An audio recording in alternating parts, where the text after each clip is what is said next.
aku di Items, informasi ke teman-teman milenial.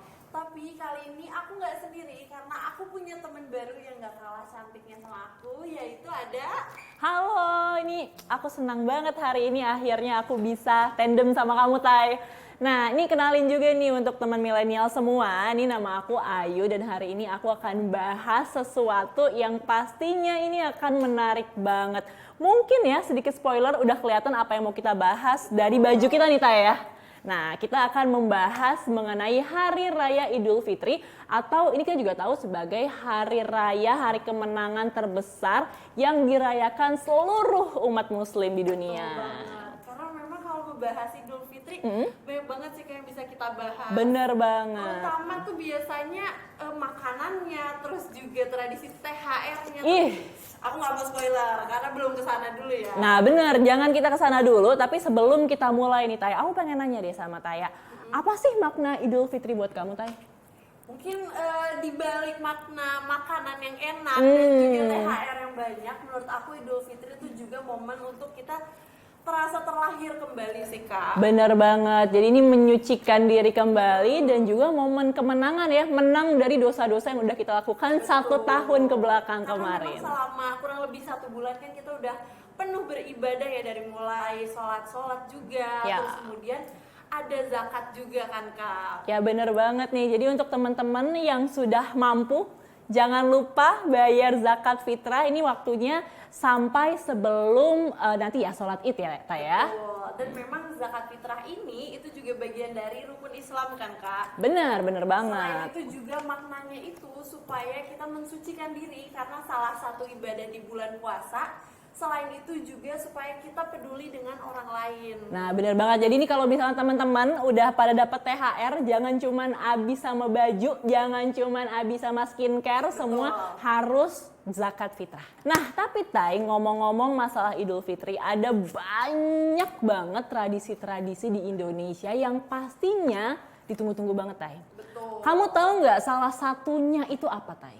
Mungkin yang tadi udah kita sebut ya, yaitu THR. Nah, aku juga setuju banget sih itu. Tapi ini salah satu yang nggak kalah ditunggu-tunggunya adalah mudik. Atau biasanya disebut juga nih dengan pulang kampung. Jadi kan kita tahu nih Indonesia kan luas banget ya Taya. Terus juga biasanya nih banyak anak-anak muda di daerah-daerah ini ke kota besar, mungkin Jakarta, Surabaya dan lain sebagainya untuk mencari pekerjaan. Betul. Nah, orang tuanya ini kan masih pada di kampung halaman. Jadi mereka biasanya akan pulang kembali ke kampung halamannya untuk bertemu orang tua, melepas kangen, melepas rindu dan silaturahmi pastinya.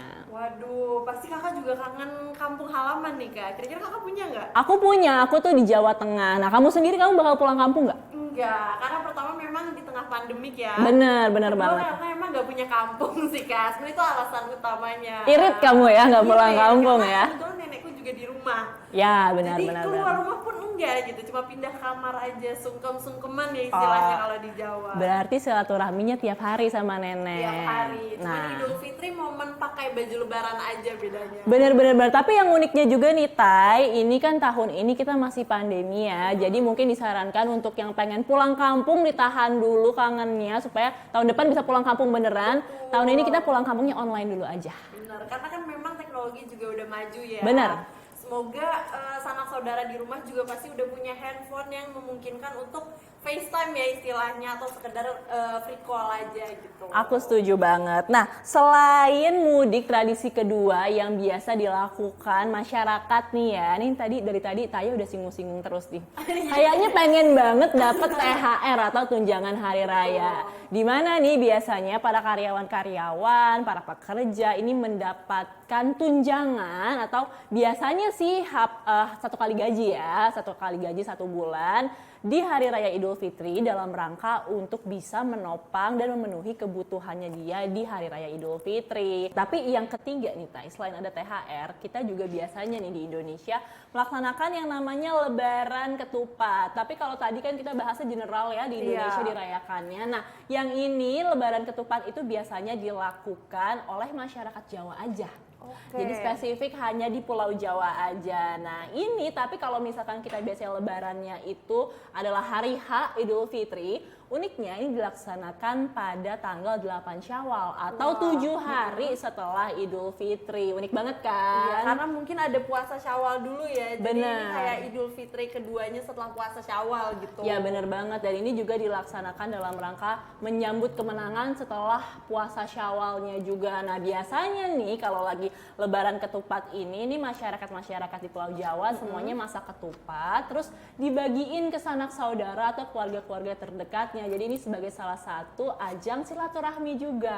Oh, makanya juga namanya lebaran ketupat ya. Bener banget. Nah setelah lebaran ketupat kita juga ada yang namanya Grebek Syawal. Kalau tadi kita telah bahas itu lebaran ketupat ada di Pulau Jawa aja. Nah ini lebih kecil lagi, Oh, Tay. lebih spesifik lagi tempatnya. Lebih spesifik lagi, ini cuma ada di Yogyakarta, di Keraton Yogyakarta tepatnya. Nah, apa sih Grebek Syawal itu? Jadi Grebek Syawal itu adalah sebagai simbolis sedekah dari sultan ke masyarakatnya. Jadi ini hasil-hasil bumi kayak misalkan buah, sayur, itu tuh disusun jadi kayak tinggi gitu, jadi kayak sebuah tumpukan, nanti akan dikawal oleh pegawai-pegawai atau pengawal dari keraton. Nanti itu masyarakat datang untuk memperebutkan hasil buminya itu. Kamu ngebayang nggak? Jadi kayak seru banget. Ini seperti kayak pesta rakyat kecil-kecilan gitu. Kayaknya loh. makanya namanya grebek deh, karena memang rame kan. Ya benar-benar. Terus seingetku juga bentuknya tuh kerucut gitu ya Kak. Betul banget.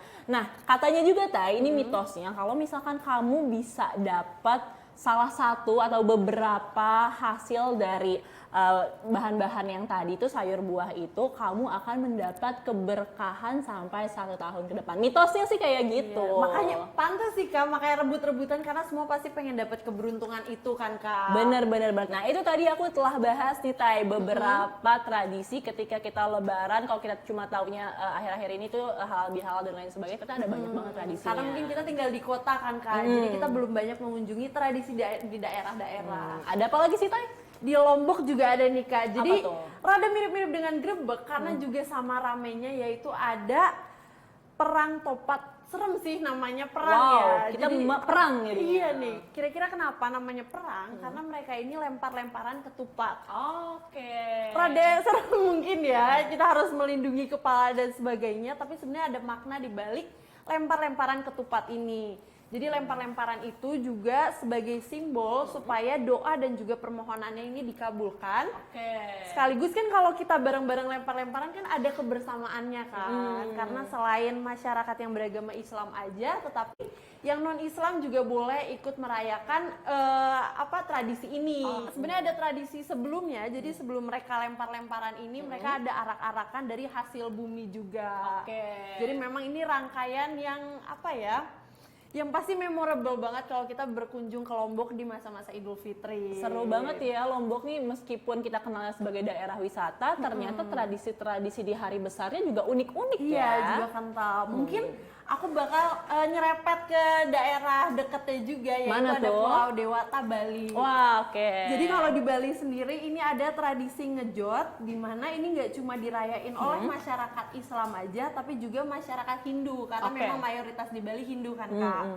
Jadi kalau untuk masyarakat Hindu, dia biasanya merayakan ketika Hari Raya Gulungan atau Kuningan. Oke. Kira-kira tradisinya ini ngapain? Jadi mereka ini akan membagikan makanan, minuman, ataupun buah-buahan ke tetangganya, tapi nggak memandang latar belakang. Wah, Wah. jadi menjunjung tinggi toleransi banget. Oke.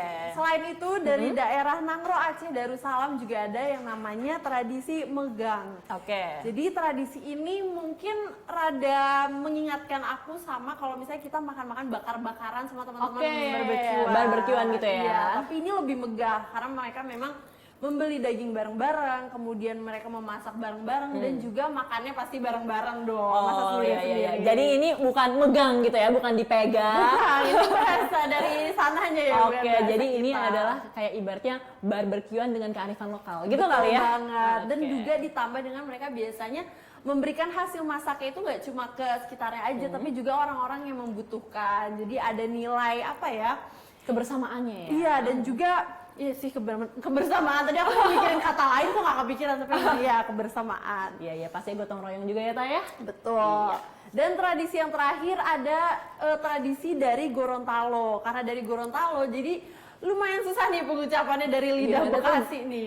Gimana? Apa tuh namanya, Tay? Yaitu tradisi Tumbilotohe. Tumbilotohe. Yes, Iya, betul iya, banget. iya, iya. Jadi tradisi ini adalah tradisi menyalakan lampu dengan menggunakan minyak tanah.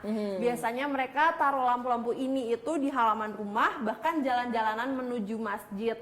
Tujuannya itu mungkin di masa lampau mereka itu masih gelap, jadi nggak bisa bayar zakat ketika malam-malam, Kak. Oke. Tapi dengan adanya lampu-lampu ini, mereka jadi bisa melakukan zakat di malam hari. Oke. Tapi karena di masa sekarang ini tradisinya pasti masih diturun-temurun, walaupun listrik udah ada ya, tapi lumayan lah ya buat foto-foto mungkin bagi yang udah punya HP. Bener, pastinya indah banget juga ya. Jadi mungkin Iya. kalau misalkan kita lihat dulu waktu listrik nih belum terdistribusi dengan baik ke daerah-daerah, ini adalah salah satu bentuk toleransi juga nih supaya masyarakat yang muslim ini bisa melaksanakan ibadah meskipun di malam hari ya. Betul banget. Nah. Tapi memang tradisinya keren-keren banget sih, Kak. Bener banget, aku setuju dan aku makin sadar bahwa Indonesia tuh emang Bhinneka Tunggal Ika ya, berbeda-beda tapi tetap satu jua.